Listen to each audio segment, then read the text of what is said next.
The lavender skies of Kethalar darkened as storm clouds gathered on the horizon. Heavy droplets of rain began to pelt the rocky terrain as Riker Voss cursed his luck. His small transport ship wasn't designed to withstand Kethalar's notorious acid rains, and the warning lights on his console indicated he was dangerously low on fuel. The decision to make an emergency landing hadn't been difficult, but now, trudging through the alien landscape in search of shelter, he was beginning to regret his choice. Riker pulled his weathered combat jacket tighter around his shoulders. 10 years as a mercenary had taught him to adapt to the harshest environments across a dozen star systems. But Kethalar was particularly unwelcoming. The planet was known for its valuable resources and the reclusive Keth Valyrian species, who guarded them jealously. Most off-worlders avoided the place unless they had specific business with the clans. He had none. His destination was Meridian Station, 3 systems away, where a lucrative security contract awaited. Kethalar was supposed to be a brief flyover, nothing more. A flash of movement caught his eye beyond a ridge of purple-hued stones. Riker's instincts kicked in immediately, his hand moving to the blaster holstered at his hip. He approached cautiously, keeping low, and peered over the rocks. In a circular clearing below, 2 figures circled each other in what appeared to be a ritualistic duel. Rain streamed down their forms as they moved with fluid grace, wielding curved blades that gleamed despite the dim light. The Keth Valyrians were humanoid but distinctly alien, taller than the average human, with skin that shimmered with a subtle iridescence, even in the storm's gloom. One was broad-shouldered and aggressive, advancing with powerful strikes. The other was smaller, more agile, parrying each blow with precision but gradually giving ground. As Riker watched, the smaller duelists stumbled on the slick stone, and their opponent lunged forward with a triumphant snarl. In that moment, Riker noticed something odd about the smaller fighter, a flash of crimson blood from a previous wound. The Keth Valyrian was injured, making this hardly a fair fight. Without thinking, he vaulted over the ridge and sprinted toward the duelists. "Wait!" he shouted, but his voice was lost in a crack of thunder. The smaller fighter fell backward, their blades skittering across the stone. The larger duelist raised his weapon for a finishing blow, and Riker did the only thing he could. He dove for the fallen sword and raised it just in time to block the descending blade. The impact jarred his bones, the alien metal surprisingly heavy in his grip. Sparks flew where the weapons met, casting brief illumination on the shocked faces around him. "Stand down," Riker growled, pushing back against his opponent's strength. "Whatever this is, it doesn't look like a fair fight anymore." The larger Keth Valyrian stepped back, golden eyes widening before narrowing in fury. "Human," he hissed, the translator embedded in Riker's ear converting the complex syllables. "You dare interfere in clan matters? This is not your concern." Riker helped the fallen fighter to their feet. Her feet, he realized as he got a better look. A female Keth Valyrian with delicate features hardened by determination and pain. Her silvery blue hair was pulled back in intricate braids, and a thin line of blue blood traced her cheekbone. "Are you all right?" Riker asked, still holding the sword in a defensive position. She stared at him with violet eyes that held both alarm and astonishment. You wield the Invar blade," she whispered, her voice melodic despite her distress. Before Riker could respond, gasps rippled through a small gathering of observers that he hadn't noticed before. They stood beneath a rocky overhang, sheltered from the rain, their expressions ranging from shock to outrage. An elderly Keth Valyrian stepped forward, ornate robes swirling around his tall frame. "The ancient law is invoked," he proclaimed, his voice carrying despite the storm. "He who wields the clan's sword in defense of its heir becomes bound by the sacred matrimonial covenant." "What?" Riker's confusion was immediate. "I was just helping." "Silence, off-worlder," the elder commanded. "The blade has chosen. Larity of clan, Invar has found her husband in you." Riker turned to the woman. Larity, his bewilderment evident. Her expression mirrored his own momentary shock before smoothing into something more complex. Gratitude mingled with resignation. I did not intend this, she said softly, taking the sword from his unresisting hands. But you have saved my life by stopping Drier's killing blow, and the ancient laws cannot be ignored. The larger duelist, Drier, spat on the ground. This is an abomination. A human cannot lead a Keth Valyrian clan. He is not of our blood. Yet he wielded the blade when you would have violated the terms of honorable combat. The elder replied sternly. The duel was to first blood, not to death, Drier of Clan Vecmer. Riker held up his hands. Look, there's been a misunderstanding. I'm just passing through, waiting out the storm. I don't know anything about your laws or clans. Ignorance does not negate the binding, the elder said implacably. The ceremony must proceed when the twin moons next align. Rain continued to pour around them as Riker stood, dumbfounded, beside a woman he had just met. A woman he had apparently, through one impulsive act, become engaged to marry. Larity sheathed her sword and faced him squarely. Come, she said, her tone brooking no argument. The storm worsens, and there is much you must learn if you are to survive what comes next. She turned to Drier with cold dignity. Our duel is concluded. I have drawn your blood, and now my champion has defended my honor. Clan Invar stands. Drier's expression darkened further. This is not over, Larity. Your human pet cannot protect you from what is to come. He turned and stalked away, his supporters following reluctantly. As Larity led Riker toward a series of stone structures carved into the distant cliffs, he struggled to process what had just happened. One moment, he was a free man with a clear destination. The next, he was bound by alien laws to a woman he didn't know and a culture he didn't understand. I can't stay on Kethalar, he said as they walked. I have a contract waiting, and I have a clan barely clinging to existence. Larity replied without breaking stride. Your storm will pass, mercenary. Mine has been raging for generations. Riker fell silent, watching her profile in the fading light. There was something in her determined gait, in the proud set of her shoulders despite her injury, that stirred an unexpected admiration. Still, admiration wasn't reason enough to throw away his freedom. As the ancient fortress of Clan Invar loomed before them, carved into the purple stone of the mountainside, Riker made a silent vow. He would find a way out of this arrangement as soon as the storm cleared. No matter how intriguing Larity of Clan Invar might be, he wasn't husband material, especially not for an alien clan leader with enemies already circling like vultures. Little did he know that the storms of Kethalar were notorious for their duration, and that his vow would be tested in ways he could never have anticipated. The fortress of Clan Invar was a shadow of its former glory. As Larity led Riker through its vast, echoing halls, he could see the marks of past grandeur alongside signs of decline. Faded tapestries depicting battle scenes and celestial events hung beside empty spaces where others had clearly been removed. The few Keth Valyrians they passed bowed to Larity with reverence, but eyed Riker with barely concealed curiosity or suspicion. My clan was once among the greatest on Kethalar, Larity explained as they ascended a spiral staircase carved directly into the stone. For 12 generations, we controlled the northern mountain passes and the crystal mines beneath them. But fortunes change, alliances shift, and enemies grow bold. Like Drier, Riker asked, his mercenary instincts automatically cataloging defensive positions, escape routes, and the general state of readiness of the fortress. From what he could see, Clan Invar was operating with a skeleton crew at best. Drier is merely the blade.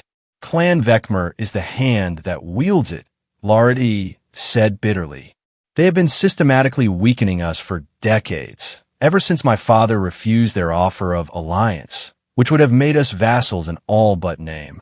They reached a large chamber where a fire burned in a central pit, casting wavering light across stone walls inscribed with intricate symbols. A tall Keth Valyrian was stoking the flames and rose at their entrance. Unlike most others Riker had seen, this one regarded him with frank interest rather than hostility. So this is the human who interrupted the duel, he said, his voice deeper than Larithai's but with the same musical quality. Bold move. Drier's face when you blocked his strike. I'll treasure that memory. Riker Voss. This is Korax. Larity introduced them. He serves as combat instructor to what remains of our warriors, though technically his clan allegiance is to Vecmer. Korax made a dismissive gesture. My allegiance is to the old ways, which Drier increasingly disrespects. A duel to first blood should not end in a deathstroke. He circled Riker, assessing him professionally. You move well for a human. Military training. Mercenary, Riker corrected. Mostly security details and escort missions these days. I left actual warfare behind years ago. Yet warfare has found you nonetheless, Korax observed with what might have been amusement. The clan sword choosing an off-worlder as consort. Unprecedented in our history. I didn't choose anything, Riker said firmly. And once this storm passes, I need to leave. I have commitments. Larity, who had been removing her outer armor to reveal a simple tunic beneath, paused. The storm will last at least 7 cycles, she said. And even after it passes, you cannot leave until the Council of Elders has ruled on the validity of our bond. 7 cycles? How long is 14 of your Earth days, approximately, Korax supplied. Riker ran a hand through his damp hair in frustration. 2 weeks? My contract will be void by then. And what's this about a council ruling? Larity sank onto a stone bench, fatigue briefly showing through her composed facade. The High Elder has already acknowledged the sword choice, but the full council must formalize any interspecies union. They will require proof that you are worthy to become clan husband. And if I'm not? Riker challenged. Larity and Korax exchanged glances. Then Clan Invar loses its last defense against Vecmer's claims, she said quietly. Without a recognized marriage alliance, as the last of my lineage, I would be forced to accept Drier as consort or forfeit our ancestral lands entirely. The gravity of the situation began to sink in. This wasn't just about an inconvenient detour for him. It was about the survival of an entire clan. Riker's sense of justice warred with his desire for freedom. Look, he said finally, I sympathize with your position, but I can't just become part of an alien culture overnight. I don't know your customs, your history, your fighting techniques. Then you will learn, Larity said simply, rising again despite her obvious pain. We begin now. Korax will show you to quarters where you can rest, but at first light tomorrow, your training starts. Training, if you're to face Drier's challenges, and you will, you must be prepared. The council will test your body, mind, and spirit. Fail any one test, and our bond is nullified. Riker wanted to protest further, but something in Larithai's expression stopped him. Behind her determination, he glimpsed a vulnerability, a leader carrying the weight of her people's survival on her shoulders alone for too long. 1 week, he found himself saying, I'll train for 1 week, then we reassess. A flicker of relief crossed Larithai's face before her composure returned. Acceptable, she nodded. Korax, see to it that our guest receives appropriate attire and basic instruction in our customs before morning. As she left the chamber, Riker turned to Korax. I've made a terrible mistake, haven't I?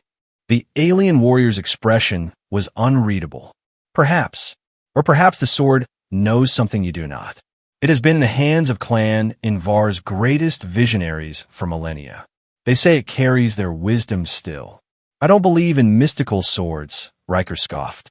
Korax merely shrugged his broad shoulders. Then believe in this.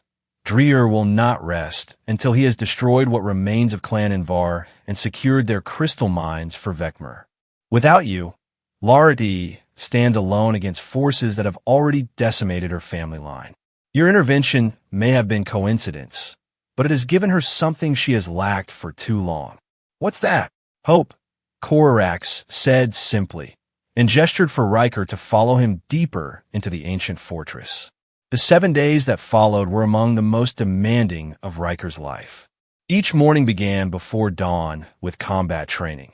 Not just physical techniques, but the ritualized, almost ceremonial fighting style of the Keth Valyrian warriors. Larity herself, despite her injury, served as his primary instructor. Your stance is too rigid.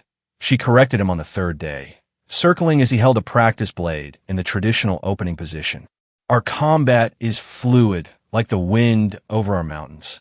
You fight like you expect to overpower your opponent with strength alone. That's generally worked for me so far, Riker grunted, muscles burning from holding the unfamiliar pose. Larity moved suddenly, her practice blade a blur as she swept his legs from under him and placed the blunted edge against his throat. "And how is it working now?" she asked, violet eyes gleaming. Despite himself, Riker laughed. "Point taken." A ghost of a smile touched Larithai's lips before she stepped back and helped him to his feet. These brief moments, when her formality slipped and he glimpsed the person beneath the clan leader, were becoming more frequent as the days passed. The afternoons were dedicated to cultural and historical education. Ancient texts, clan genealogies, the complex political relationships between the 12 major clans of Kethalar, all were essential knowledge for anyone who would stand as clan husband. Riker's head swam with information, but his natural intelligence and the survival skills that had kept him alive through years of mercenary work served him well. The founding of Clan Invar dates to the third celestial alignment, he recited from memory as they sat in the fortress library, surrounded by crystalline data storage devices and ancient scrolls. When Valor the Navigator used the first clan sword to carve the northern passage through the Whispering Mountains, establishing your control over the crystal trade routes. Larity corrected softly. If you're to be clan husband, you must begin to think of Invar as your own. Riker looked up from the text he'd been studying to find her watching him with an unreadable expression. In the dim light of the library, with her silvery blue hair loose around her shoulders and her posture relaxed, she looked younger, less burdened. "Why did you never take a husband before?" he asked, curiosity overcoming his usual caution. "Surely there were suitable candidates among your own people." A shadow passed over her features. There were arrangements discussed. My father had begun negotiations with Clan Telshar when I came of age. Her voice grew distant. But then the Vecmer raids began. My father died, defending our eastern mines. My brother fell the following season. Suddenly, I was clan leader, and any marriage became a political decision above all else. And no one met your political requirements? Riker pressed gently. Larithai's gaze focused on him again, sharp and assessing. None who did not also demand complete control of Invar's resources and decisions. I would not trade one form of subjugation for another. Her expression softened marginally. And you, mercenary? No family waiting across the stars. Riker shook his head. Not anymore. I had a home once. A family. The Centaurian conflict changed that. He rarely spoke of his past, but something about the quiet intimacy of the library, the soft glow of the crystal lamps, loosened his tongue. I was away fighting when the orbital bombardment hit my settlement. By the time I returned, there was nothing left. Larity was silent for a long moment, then reached across the table and briefly touched his hand. The first voluntary contact she had initiated outside of combat training. "So we are both survivors," she said quietly. "Perhaps that is why the sword chose you." The moment hung between them, laden with unspoken understanding. Then Larity withdrew her hand and straightened, the clan leader's mask sliding back into place. "Enough history for today," she decided. "The High Elder has requested your presence at sunset. The first formal test approaches." Riker felt a flicker of concern. "How many tests are there?" "3, Larity replied. "Body, mind, and spirit.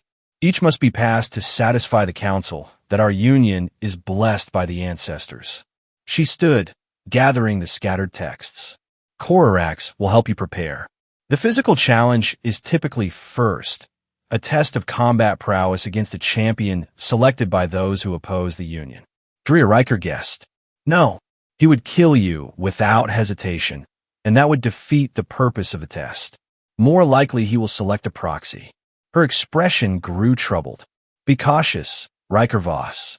Techniques my entire life, while you have had only days." "Will you?" Riker had asked bluntly. Corax's mouth had quirked in a rare smile. "I will fight with honor, which is more than Dreer would do." The rest depends on you. Now, as they faced each other across the sand-strewn arena floor, Riker saw no trace of friendly recognition in Korax's stance. This would be a true test.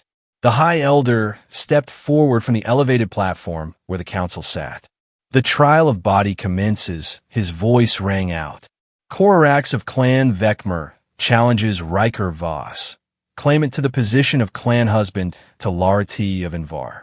Combat ends at submission or when one combatant can no longer continue. Lethal force is forbidden. From her position among the council members, Larti watched with a carefully neutral expression, though Riker thought he detected concern in the set of her shoulders. Begin, the Elder commanded and stepped back. Korax moved immediately, covering the distance between them with startling speed for his size. His first strike came from above, a traditional opening in Keth Valyrian combat that Riker had learned to expect. He parried and spun away, using the momentum to create space. What followed was a dance of blades and bodies, each testing the other's defenses. Korax fought with the fluid grace Larti had been attempting to instill in Riker, his movements seemingly effortless. But Riker had one advantage: unpredictability. He deliberately mixed the Keth Valyrian techniques he had learned with the various combat styles he had acquired across a dozen worlds. When Korax expected him to parry, he dodged. When a traditional counterattack was called for, Riker instead closed distance with a grappling move from the Jovian colonies. His hybrid approach seemed to confuse his opponent, buying precious seconds in the exchange. Still, Korax's superior strength and experience began to tell as the combat stretched on. A particularly powerful sequence of blows drove Riker back, his arms numbing from the impacts he blocked. Sweat stung his eyes as he barely avoided a sweep that would have taken his legs from under him. From the corner of his eye, he caught sight of Dreer, watching from a privileged position near the council. The Keth Valyrian's expression was one of cruel anticipation. He expected, perhaps even demanded, Riker's humiliation. Something hardened in Riker at that sight. This wasn't just about him anymore. It was about Larti, about Clan Invar, about standing against bullies and oppressors, something he had dedicated his life to after losing his family. When Korax came at him again, Riker was ready. He let the warrior commit to a powerful overhead strike, seemingly leaving himself open. At the last possible moment, he twisted aside and struck not at Korax's body, but at his blade itself, a technique from the mining colonies of Eros, designed to disarm rather than wound. The impact rang through the arena. Korax's sword flew from his grip, spinning through the air before embedding itself in the sand several meters away. Before the warrior could recover, Riker had his own blade at Korax's throat. "Submit," he said quietly, his chest heaving from exertion. For a moment, there was absolute silence in the arena. Then, slowly, Korax's mouth curved into a small smile visible only to Riker. "I submit," he declared loudly, his voice carrying to every spectator. A murmur rippled through the crowd. The High Elder stepped forward again. "The trial of body is concluded. Riker Voss has proven his physical worth to stand as clan husband." As Riker lowered his blade, he caught Larithai's eye across the distance. She inclined her head slightly, but he didn't miss the relief that briefly transformed her features before her formal mask slipped back into place. Dreer, on the other hand, made no attempt to hide his fury. He stormed from his seat and disappeared into one of the tunnels leading from the arena, his supporters hurrying after him. "You've made an enemy for life," Korax commented quietly as they left the arena floor together. "Though I suspect you had already done that by simply existing." "I'm used to it," Riker replied, rolling his shoulder where a particularly hard blow had connected. "What's next?" "The trial of mind," Korax said. "Less physically demanding, but in many ways more dangerous. Dreer will be better prepared this time." As they entered the cool shadows of the fortress, Riker caught a glimpse of Larti waiting in a side corridor. She gestured for him to follow, leading him to a small chamber where medicinal supplies had been prepared. "You fought well," she said as she began to treat a cut on his forearm that he hadn't even noticed receiving. "Unorthodoxly, but effectively. I had a good teacher, Riker replied, studying her face as she worked. Several, actually. Larethai's hands were precise and gentle on his injuries. The trial of mind takes place tomorrow, before the full council. They will question you on our history, our customs, our laws. She looked up, meeting his gaze directly. Dreer will have ensured the most difficult questions are asked. Then we'd better get back to those history lessons, Riker said with a wry smile. To his surprise, Larety returned the smile, small but genuine. Indeed we should. As she continued to tend his wounds, Riker found himself wondering when exactly his goal had shifted from escaping this arrangement to succeeding at it. Perhaps it was the glimpses of the person behind Larethai's stoic facade, or the obvious injustice of Clan Vecmer's machinations, or simply the challenge of proving Dreer wrong. Whatever the reason, when Riker resumed his studies that afternoon, it was with renewed determination. He would not let Larety or Clan Invar down, not when they had begun to feel, against all odds, like something worth fighting for. The trial of mind proved every bit as challenging as Korax had warned. Riker stood before the full council of elders in the Grand Hall of Clan Invar, 12 ancient Keth Valyrians whose combined age likely approached a millennium. Their faces were impassive as they studied this anomaly, a human claiming the right to join one of their oldest clans. The questioning began gently enough, with basic inquiries about Clan Invar's founding and major historical achievements. Riker answered confidently, recalling the text Larety had drilled into him. The third celestial alignment marked not only the founding of Clan Invar, but the discovery of azure crystals in the northern ranges, he explained. These crystals formed the basis of both Invar's wealth and its contribution to Keth Valyrian society through their use in long-range communications technology. The High Elder nodded approvingly, but a council member to his left, one wearing the green markings of Clan Vecmer, leaned forward with narrowed eyes.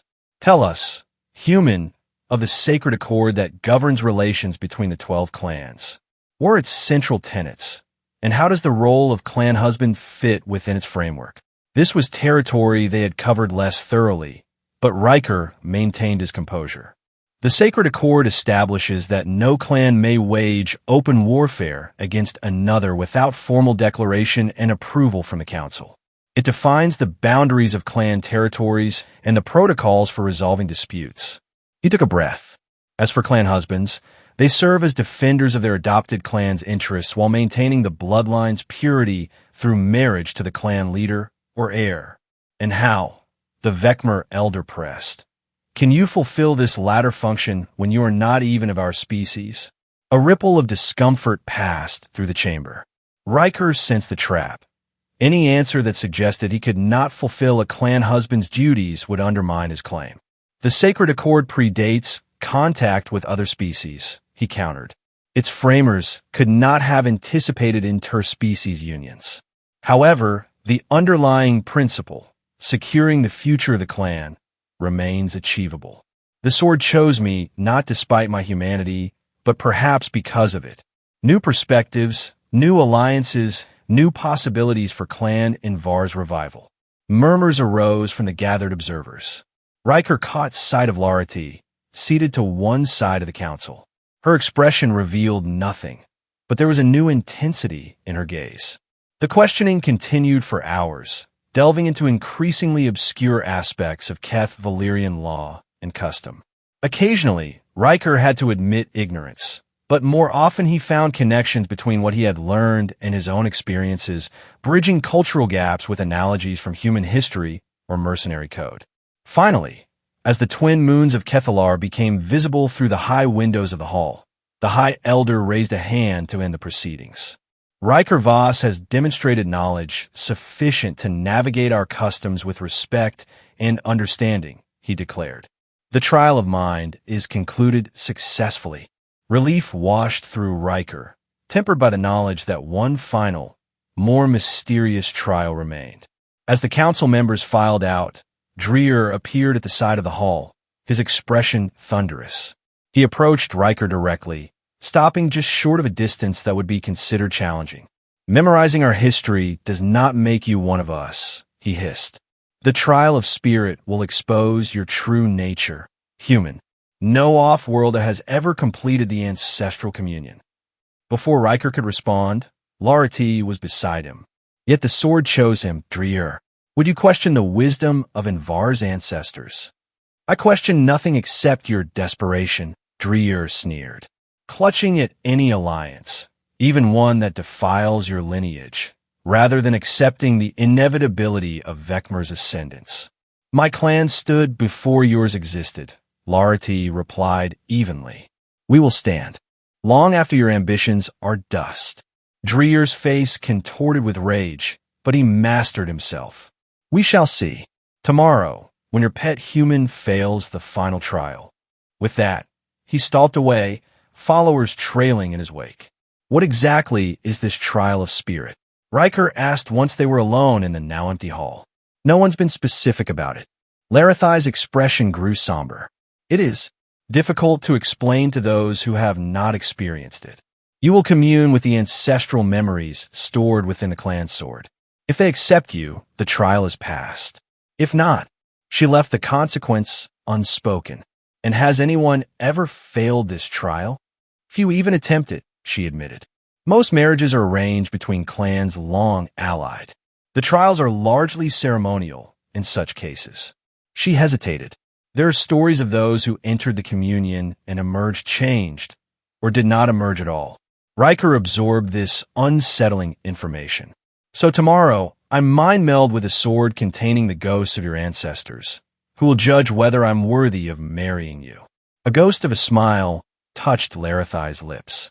That is not entirely inaccurate. No pressure, then, he said with forced lightness.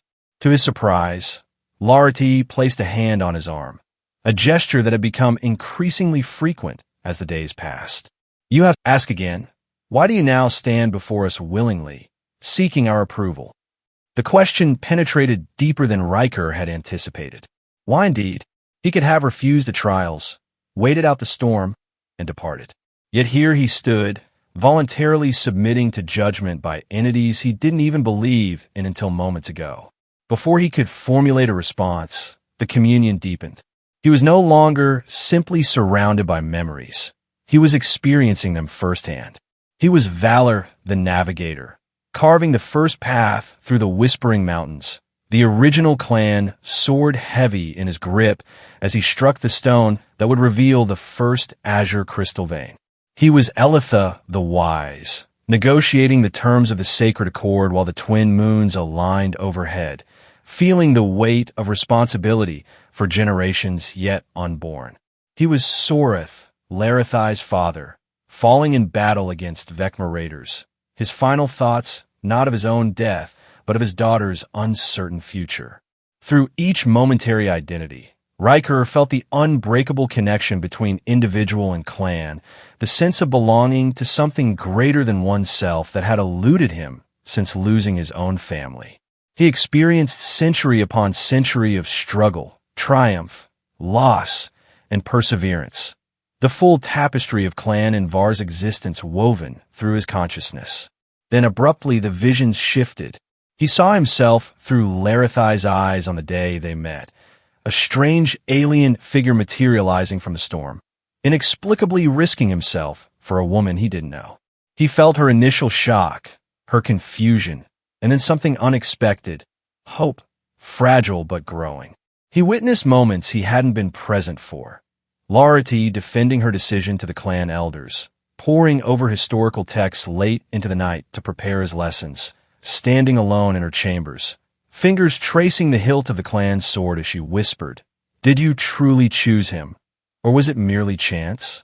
The vision faded, and Riker found himself facing a spectral figure, a Keth Valyrian male with features that echoed Larathai's, clad in ancient armor that bore the insignia of Clan Invar. "Soreth," Riker whispered, recognizing Larathai's father from the shared memories. The figure inclined his head in acknowledgement. "You have seen much in a short time, human. Now answer truthfully. Why do you stand before us?" This time, Riker knew his answer with absolute certainty. Because Larati and Clan Invar deserved to survive. Because what Dreer and Clan Vecmer are doing is wrong. And because he hesitated, then committed to the truth, because I've begun to care for her and for the legacy she's trying to protect. Soritha's spectral form studied him with penetrating intensity. You have experienced war, loss, and rootlessness. You value your freedom above all things. What assurance can you give that you will not abandon my daughter and my clan when the novelty fades or the challenges multiply? The question struck at Riker's deepest insecurity, his own worthiness to make such a commitment after years of deliberate detachment. But the communion had shown him something else, that he had been seeking connection all along, disguising it as restlessness. I can only promise to face whatever comes with the same determination I've shown these past days, he said. I've spent years fighting other people's battles for credits. It might be time to fight for something I actually believe in. The chamber fell silent. Then, one by one, other spectral figures materialized around him, ancestral leaders of Clan Invar, stretching back through the generations. They regarded him in silence, their expressions unreadable. Finally, Sorith spoke again. You are unlike any who has come before. Yet perhaps that is what Clan Invar requires to survive these times. He extended a translucent hand toward Riker. Take up the sword not merely as one who wielded it by chance, but as one who chooses and is chosen. Riker reached out, his hand passing through Soritha's ghostly fingers to grasp the hilt of the sword, which he suddenly realized was physical again. The spectral figures vanished, and he found himself back in the communion chamber, the blade glowing with an inner light that had not been present before. As he lifted it from the pedestal, fine lines of luminescence spread across its surface, forming new patterns that somehow incorporated elements reminiscent of Earth's script alongside the traditional Keth Valyrian markings. The sword had transformed, becoming neither purely alien nor human, but something new. The chamber door opened, revealing Larty and the High Elder waiting anxiously. Their eyes widened at the sight of the altered weapon in Riker's hands. The communion is complete, the Elder breathed, dropping to one knee in a gesture of profound respect. The ancestors have not only accepted, but blessed this union. Larty approached slowly, her gaze moving from the transformed. Sword to Riker's face. What did you see? She asked softly. Everything, he replied simply. Your father, the clan's history. You. He extended the sword toward her, hilt first. I understand now what this means, what I'm agreeing to. Larty took the sword, her fingers brushing his in the exchange. And you still accept? Before Riker could answer, a commotion erupted from the corridor beyond. Korax burst into the chamber, his expression grim. Dreer has moved against us, he announced without preamble. He claims the trials are a sham and has rallied forces from Clan Vecmer to seize the fortress. The peaceful moment shattered. Larithai's expression hardened as she gripped the clan sword. How many? At least 30 warriors, Korax replied. They're already inside the lower levels. The High Elder shook his head in disgust. This violates the sacred accord. To attack during a ritual period. Dreer no longer concerns himself with ancient laws. Larity cut him off. She turned to Riker, her eyes bright with battle readiness. It seems your first act as clan husband will be to help defend your new home. Despite the danger, Riker felt a surprising calm. Hours ago, he might have seen this as his cue to escape, a convenient chaos in which to slip away from commitments he hadn't asked for. Now, he found himself thinking strategically about defense points, potential allies, and how to protect what was suddenly incontrovertibly his clan too. The fortress was built to be defensible, he said. We can use that to our advantage. Korax, how many fighters can Clan Invar muster? Perhaps 15 who can wield a blade effectively, the warrior replied. We are outnumbered. Then we'll need to be smarter, Riker decided. Get everyone who can fight to the central hall. We'll make our stand there. As they hurried from the communion chamber, Riker found himself falling naturally into the role of tactical commander, a position he had held in countless mercenary operations. Only this time, he wasn't fighting for credits. He was fighting for a future he hadn't imagined possible 2 weeks ago, and somehow that made all the difference. The central hall of Clan Invar's fortress was a defensible position, with limited access points and high ceilings that allowed defenders on the upper galleries to rain down projectiles on attackers. Riker positioned the clan's warriors strategically, placing the strongest fighters at the main entrance while ensuring the more vulnerable positions were covered. Remember, he instructed the assembled defenders, they expect us to fight like Keth Valyrians, honorably, following traditional forms. We won't. We'll use every dirty trick and unexpected tactic I've learned across a dozen worlds. Beside him, Larity stood resplendent in full battle armor, the transformed clan sword gleaming in her grip. The sight of her, proud, determined, unbowed despite overwhelming odds, stirred something powerful in Riker's chest. For generations, Clan Vecmer has whittled away at our strength through political maneuvering and isolated attacks, she addressed her people. Today, they have overplayed their hand. By attacking during a sacred ritual period, they have given us the moral high ground with the Council. If we survive to claim it, someone muttered from the ranks. We will, Riker said with firm conviction. Not only survive, but prevail. The sounds of fighting grew closer, Dreer's forces overwhelming the token resistance in the outer hallways. Riker gave final instructions, then took position beside Larity at the center of their defensive line. Any regrets about picking up that sword? She asked quietly as they awaited the assault. Riker glanced at her, taking in the perfect composure that barely concealed her warrior's excitement. Ask me again when this is over, he replied with a half-smile. The great doors to the central hall shuddered under a heavy impact. A second blow splintered the ancient wood, and a third sent the doors crashing inward. Dreer stood in the opening, battle armor gleaming, flanked by Vecmer warriors whose expressions ranged from grim determination to predatory anticipation. Surrender the fortress, Larity, Dreer called out. Your human pet may have fooled the elders, but he cannot stand against true Keth Valyrian warriors. Bold words from one who attacks during a sacred truce, Larity replied calmly. The Council will strip Clan Vecmer of rights and territories for this transgression. Dreer laughed harshly. The Council will accept whatever reality emerges victorious. When we present your fortress captured and your clan subjugated, they will find reasons to approve our actions. His gaze shifted to Riker, contempt evident. Step aside, human. This need not concern you. Return to your own kind, and I may yet let you live. Riker stepped forward, deliberately placing himself between Dreer and Larity. I've passed all 3 trials, Dreer. The ancestors themselves have approved our union. He indicated the transformed sword in Larithai's hand.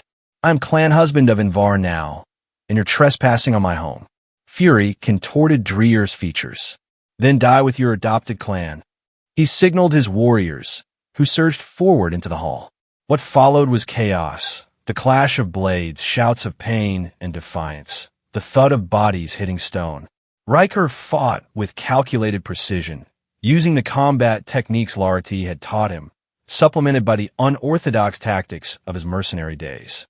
Beside him, Larity was a vision of lethal grace, the clan sword leaving trails of light as it sliced through the air. Despite being outnumbered, Clan Invar's defenders held their ground.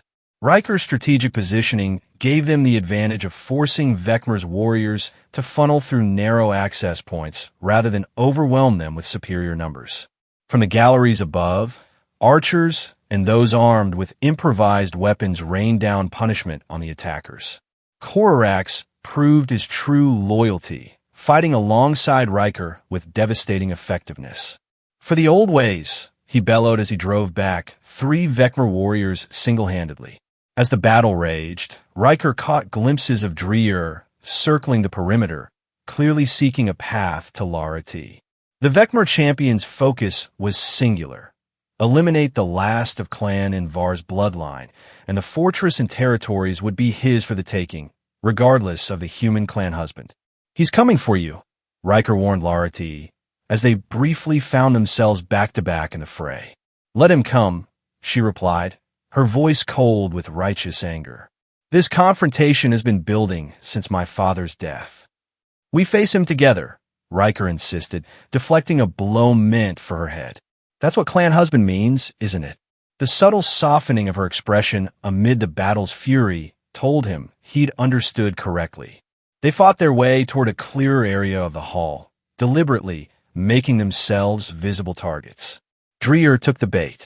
With a roar of challenge, he cut through the combat toward them, his superior size and strength clearing a path. Two of his elite guards flanked him, protecting his advance. "Larity," bellowed, "face me directly, without your human shield." "I stand with my clan husband," she called back. "As is my right." Dreer's face darkened with rage. "Then you will fall together." He signaled his guards, who moved to engage Riker, while Dreer himself charged toward Larity. Riker found himself fighting desperately against two skilled warriors while trying to keep Larity in his peripheral vision. She met Dreer's first furious attack with perfect form, but his sheer power drove her back several steps. The transformed clan's sword blazed with inner light as it connected with Dreer's blade, sending sparks cascading to the stone floor. One of Riker's opponents made a critical error, overextending on a thrust. Riker seized the opening, disarming the warrior with a technique Korax had taught him and following with a punishing blow to the temple that sent the Vecmer guard crumpling to the ground. The second guard, momentarily distracted by his comrade's fall, received a slash across his armor that forced him to retreat. Free of immediate threats, Riker turned toward Larithai's duel with Dreer. They were evenly matched in skill, but Dreer's superior strength was beginning to tell. A particularly powerful blow sent Larity stumbling, and Dreer pressed his advantage ruthlessly, raining down strikes that she barely managed to parry. Without hesitation, Riker threw himself into the fight, attacking Dreer from the side. The Vecmer champion was forced to divide his attention, his expression a mask of hatred as he found himself facing both clan leaders. "This is how Invar fights," he sneered, blocking Riker's attack while launching a kick at Larity. "Without honor, 2 against 1. This is how Invar survives," Larity countered, recovering her balance. Together, they pressed Dreer from both sides, their movements increasingly synchronized as though the communion had linked them in combat as well as spirit. Riker recognized openings that Larity created and exploited them. She anticipated his feints and followed through with precisely timed attacks. Dreer, for all his individual prowess, could not match their coordination. Frustration made his attacks increasingly reckless, sacrificing technique for power. When Riker managed to slip past his guard and land a scoring blow across his armor, Dreer's composure shattered entirely. "Enough games," he snarled, reaching into his armor to produce a small crystalline device. "If I cannot have Clan Invar's territories, no one will." He activated the device, which began to emit a high-pitched whine. Alarm flashed across Larithai's face. Demolition charges. He set them throughout the fortress. The fighting around them faltered, as warriors from both sides registered this development with shock. Even in the bitterest clan rivalries, the destruction of an ancestral fortress was unthinkable, a sacrilege against shared heritage. "You've lost, Dreer," Riker said, keeping his blade trained on the Vecmer champion. "Call off the charges." Dreer's laugh was hollow. "I've planned for every contingency. The charges are linked. They cannot be disarmed without the control device." He held up the crystal. "Surrender the fortress and swear fealty to Clan Vecmer, or I reduce it to rubble with all of us inside." The central hall fell silent as the enormity of the threat sank in. Hundreds of years of history, the physical embodiment of Clan Invar's legacy, hung in the balance. Larithai's expression was agonized but resolute. "I will never surrender my clan's sovereignty." "Then you doom us all," Dreer hissed, his finger hovering over the activation crystal.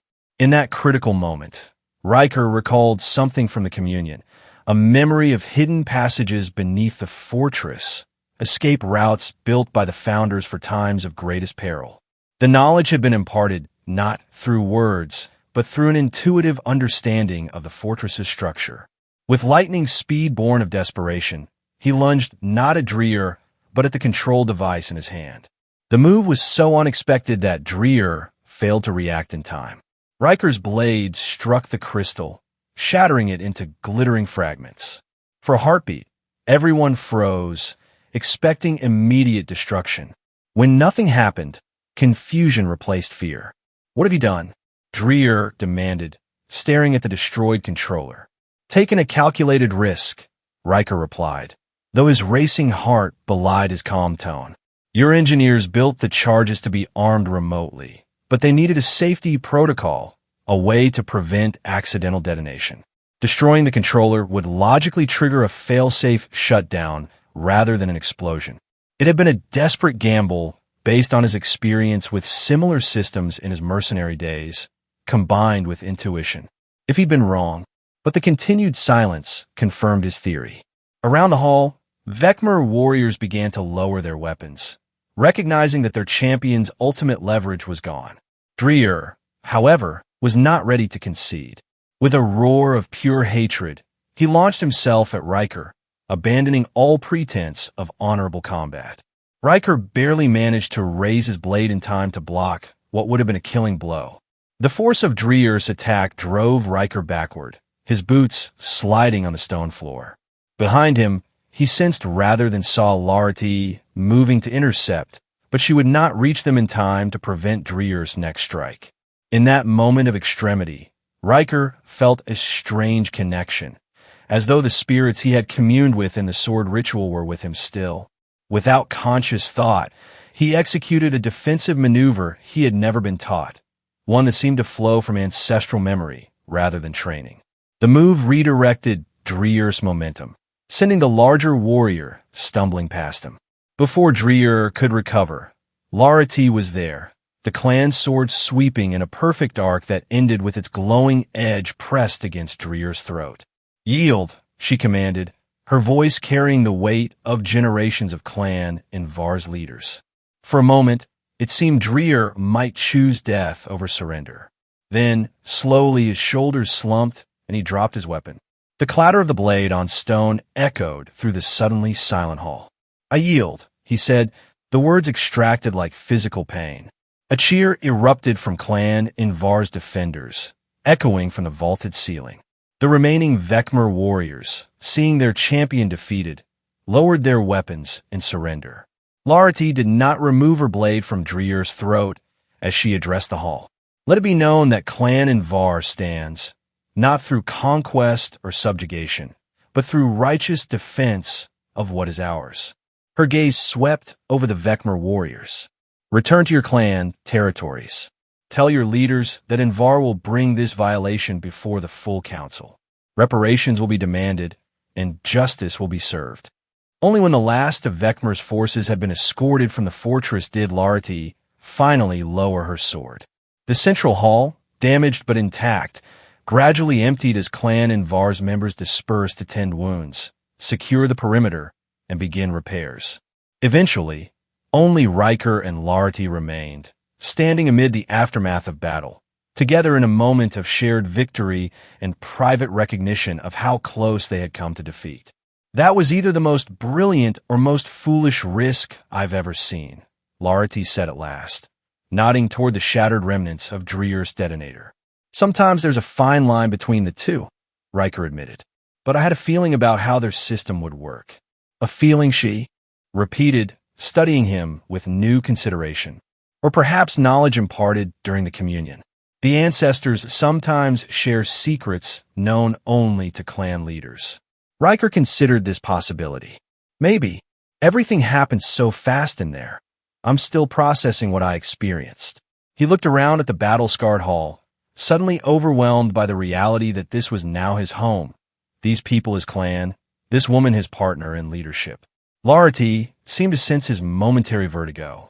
"Having second thoughts?" she asked, her tone carefully neutral though her eyes betrayed concern. "Actually, no," Riker realized with some surprise. For the first time in years, I feel like I'm exactly where I'm supposed to be." He reached out tentatively, offering his hand. After a brief hesitation, Larity took it, their fingers intertwining, a gesture that seemed to bridge cultures, species, and the distance they had both maintained until now. "What happens next?" he asked. "With the council, with Clan Vecmer, with—" He squeezed her hand gently. "Us?" Larithai's smile was tired but genuine. "The council will convene to address Dreer's violations. Clan Vecmer will face sanctions. As for us," her violet eyes met his directly. "The formal bonding ceremony would traditionally occur at the next alignment of the twin moons. 3 days from now," Riker noted, having absorbed the Kethalar calendar during his studies. "Yes," she confirmed, "though if you wish for more time." "I don't," he interrupted softly. "I think we've both spent enough time waiting for something worth committing to." Something like wonder crossed Larithai's face, a vulnerability she rarely allowed herself to display. "When you first wielded the clan sword, I thought the ancestors had played a cruel joke, binding me to a stranger who would resent the obligation. Now, Riker prompted when she trailed off. "Now I begin to think they saw something I could not," she finished. "Something worth building a future upon." In the quiet aftermath of battle, surrounded by the ancient stones of Clan Invar's fortress, Riker and Larity stood together, not as reluctant allies bound by tradition, but as partners who had chosen each other through trial, combat, and the gradual recognition of something neither had expected to find. Outside, the perpetual lavender skies of Kethalar had cleared. The storm that had brought Riker to this world finally dissipated. In its place, the twin moons began their approach to alignment, heralding not just a celestial event, but the beginning of a new chapter for Clan Invar and its most unlikely clan husband. 3 days later, as the twin moons of Kethalar reached perfect alignment in the lavender sky, Riker Voss stood beside Larity in the ancient ceremonial grounds atop the fortress of Clan Invar. Around them gathered not only the remaining members of the clan, but representatives from most of the other major clans of Kethalar, drawn by curiosity about this unprecedented union and the dramatic events that had preceded it. The High Elder presided over the ceremony, his aged voice carrying clearly in the hushed atmosphere. For countless generations, the clans of Kethalar have endured through adaptation and resilience. Today, we witness perhaps the greatest adaptation in our history, the joining of Keth Valyrian and human bloodlines in service to Clan Invar's future. Riker, dressed in ceremonial attire that combined traditional Keth Valyrian elements with subtle nods to his human heritage, felt surprisingly at ease. The communion with the clan sword had left him with an intuitive understanding of Invar's traditions that made this moment feel less alien than it might have just weeks ago. Beside him, Larity was resplendent in armor of deepest blue, her silvery blue hair adorned with azure crystals that caught the moonlight. The transformed clan sword hung at her side, its presence a reminder of the journey that had brought them here. "The union of clan leaders is more than a personal bond," the High Elder continued. "It is a covenant with the past and a promise to the future. Riker Voss of Earth has proven through the 3 trials that he is worthy to stand as clan husband to Larity of Invar. Does any voice rise in challenge to this union?" A momentary tension rippled through the gathering. All eyes turned to the section where Clan Vecmer's representative stood. Dreer was notably absent, remanded to the council's custody pending judgment for his actions, but his clan members might still object. After a weighted silence, no challenge came. The High Elder nodded with satisfaction. "Then let the binding proceed. Larity of Clan Invar, do you accept this union freely, binding your future to that of Riker Voss and acknowledging him as your equal in leadership?" Larithai's violet eyes met Riker's, and he saw in them not duty or resignation, but genuine warmth. "I accept this union with a full heart," she declared. "May our joint strengths serve Clan Invar through all challenges to come." The Elder turned to Riker. "Riker Voss of Earth, do you accept this union freely, binding your future to that of Larity and Clan Invar, taking upon yourself the duties and honors of clan husband?" 2 weeks ago, these words would have filled Riker with dread. The thought of binding himself to one place, one people, after years of deliberate rootlessness would have seemed like a prison sentence. Now, looking at Larity, at the clan members who had fought alongside him, at the fortress that had already begun to feel like home, his answer came without hesitation. "I accept this union with a full heart," he echoed. "May my strength and knowledge serve Clan Invar faithfully in all the days to come." The High Elder gestured for them to extend their hands. When they did, he bound their wrists together with a cord woven from strands of azure crystal fiber, flexible yet unbreakable, symbolizing the enduring nature of their commitment. "As these hands are joined, so too are your fates," the Elder intoned. "May the wisdom of ancestors guide you, the strength of unity sustain you, and the hope of renewal inspire you." He raised his voice to address the gathering. "Bear witness, people of Kethalar, Clan Invar stands renewed through sacred union." A cheer rose from the assembled clans, even from those traditionally allied with Vecmer, who recognized the new power balance was emerging on their world. As tradition dictated, Larity drew the clan, sword with her free hand, its transformed blade gleaming with inner light in the moon's glow. Together, she and Riker raised it high, the symbol of their shared leadership visible to all. In that moment, watching the blade catch the light of Kethalar's twin moons, Riker reflected on the strange path that had brought him here. A storm, a chance intervention, an ancient law he hadn't known existed, each seemingly random event forming links in a chain that had led to this unexpected destination. The formal ceremony concluded, and the gathering transitioned to celebration. Music filled the air as clan members and guests mingled, sharing food and drink in the time-honored tradition of Kethalar. Riker and Larity found a moment of relative privacy on one of the fortress balconies, overlooking the purple-hued mountains that marked the boundary of Clan Invar's territories. "Second thoughts?"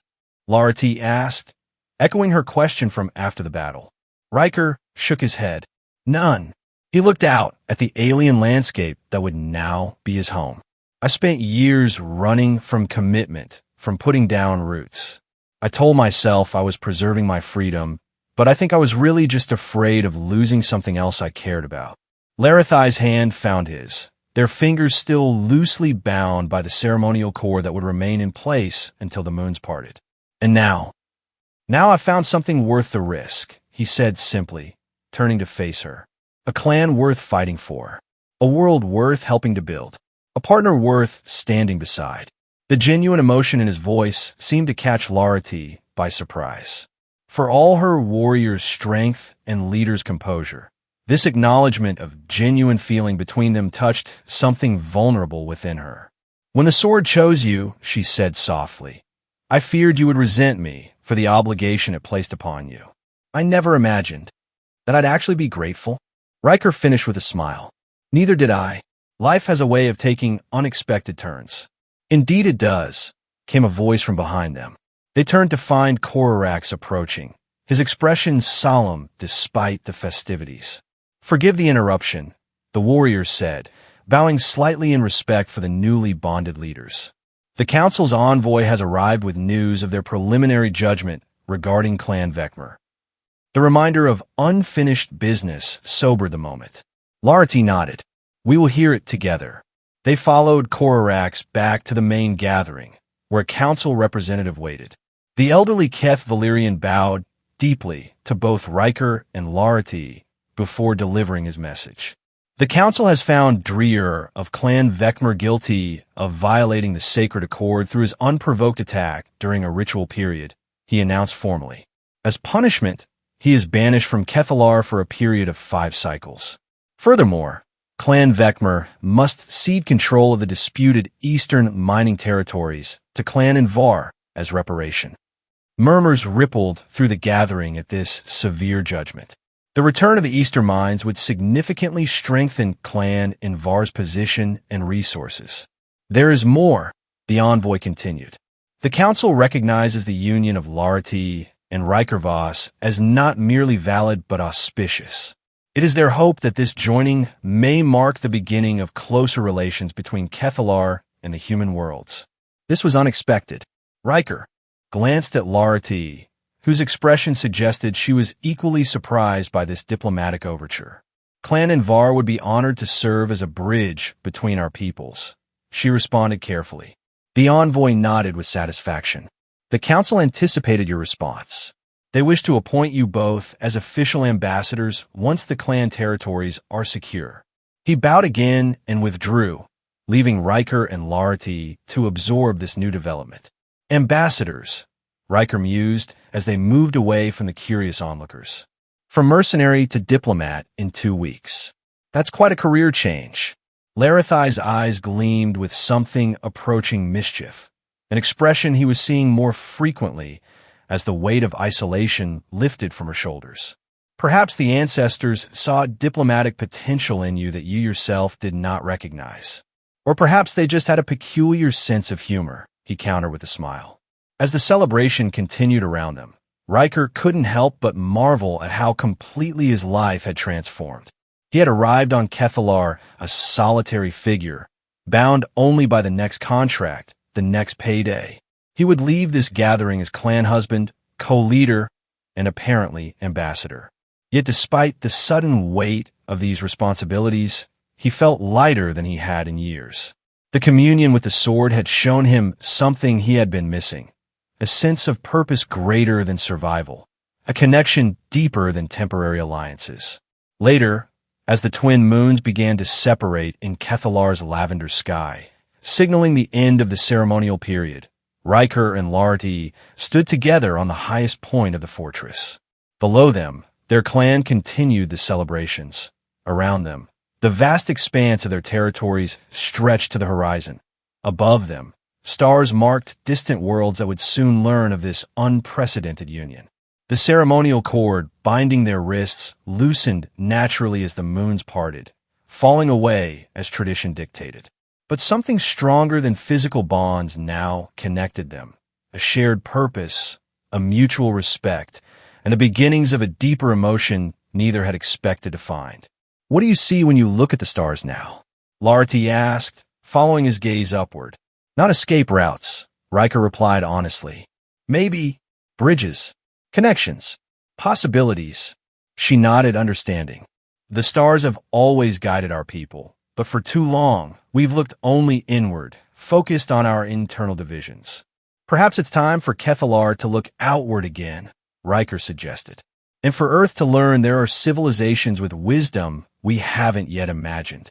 And we shall be the bridge between them," Lara T said, not as a question, but as a statement of intent. She turned to face him fully, her violet eyes reflecting the starlight. "Are you ready for that journey, Riker Voss of Clan Invar?"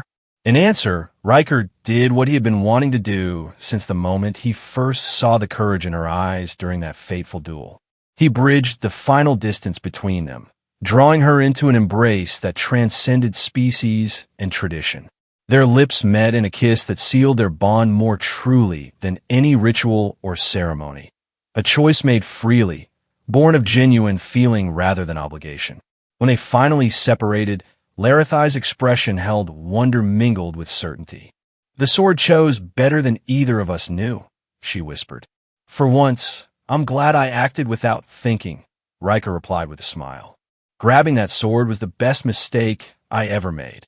Together, they stood at the threshold of something entirely new, a union between worlds, between traditions, between hearts. Below them, Clan Invar celebrated its revival. Around them, the ancient fortress stood resilient despite its scars. Above them, the stars promised new horizons yet to be explored. And on the far side of the fortress, in the chamber where the clan's sword had once rested, a soft glow emanated from the wall where the weapon now hung. The transformed blade, neither fully Keth Valyrian nor human in its new patterns, pulsed once with inner light, as though acknowledging that its choice had been vindicated. The ancestors were satisfied. Clan Invar would not merely survive, but flourish under the guidance of its most unlikely clan husband and the leader who had been strong enough to accept him.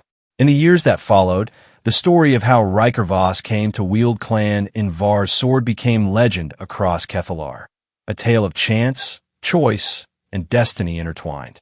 Some versions emphasize the romance, others the political implications, still others the ancestral wisdom that had selected a human to help lead a Keth Valyrian clan in its time of greatest need.